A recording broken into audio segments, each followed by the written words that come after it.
Hello, traders. Today is Friday, June 20th, and this is my analysis for the pound US dollar. So we're on the 1 hour time frame. And on the pound US dollar, yesterday I was talking about if it goes up and breaks structure, I think it confirms that this is likely an A. This is like a higher high wave B, and this is a wave C. It's like an expanding ABC because it's a higher high B, lower low C. So it definitely did go up and break that structure I was talking about yesterday. So I think that confirms that this potentially is over. That means that we should put our Fibonacci retracement on here, and we should expect this move down to potentially be a correction to the uptrend.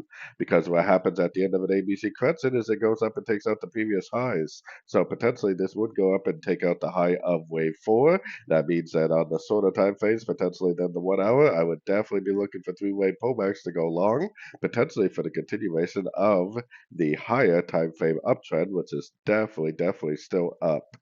So anyways, don't forget to like, subscribe, check out my free Discord channel, link down here in the corner, and my website, fxpipcollector.com. And as always, thank you for watching and happy trading.